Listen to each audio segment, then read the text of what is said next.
আমি আপনাদের আজকে বিরিয়ানি বানানো দেখাবো। বিরিয়ানির জন্য আমি 2 ঘন্টা আগে বিরিয়ানি চাল ভিজিয়ে রেখেছিলাম।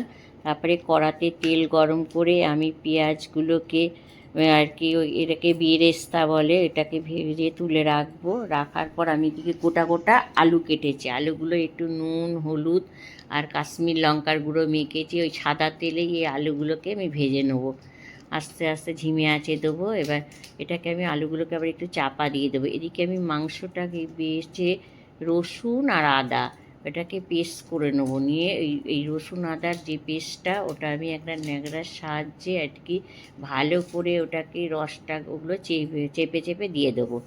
দেওয়ার পর আমি এদিকে একটু লবণ, কাশ্মীর লঙ্কার গুঁড়ো আর টক দই এর সঙ্গে মাখিয়ে রাখবো।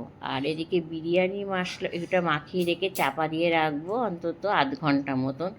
আর এদিকে আমি বিরিয়ানির মশলার জন্য যেগুলো লাগে সব নিয়ে এসছে, ওগুলোকে ভাজবো হালকা করে শুকনো খোলায় ভেজে ওটাকে মিক্সারে আবার করে আর কি ওটাকে আবার ছাঁকনি দিয়ে আবার ছেঁকে রাখবো আটা চালনি দিয়ে।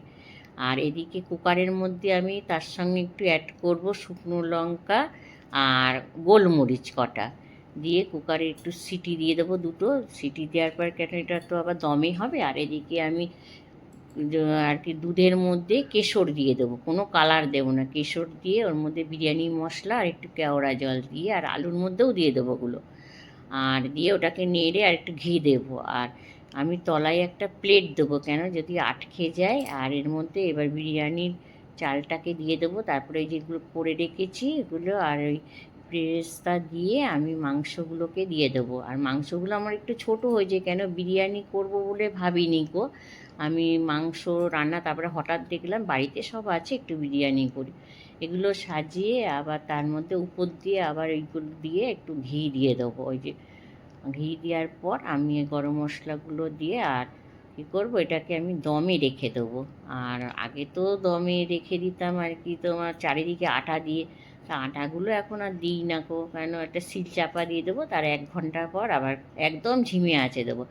1 ঘন্টার পর খুলে, আর আমি তো কোনো কালার মেশাইনি, ওই জন্য অতটা কালার হয় না এগুলো। আর এবার আমি সার্ভ করবো। আর তার জন্য আমি আরেকটা এর সঙ্গে খাওয়ার জন্য এমনি পেঁয়াজ কেটে নিয়েছি আর টক দইয়ের একটা ঘোল করেছি। ওর মধ্যে আমি জিরে, লঙ্কা আর ধনে গুঁড়ো দিয়েছি আর তার সঙ্গে বিট লবণ। যে আপনাদের যদি খেয়ে ভালো লাগে লাইক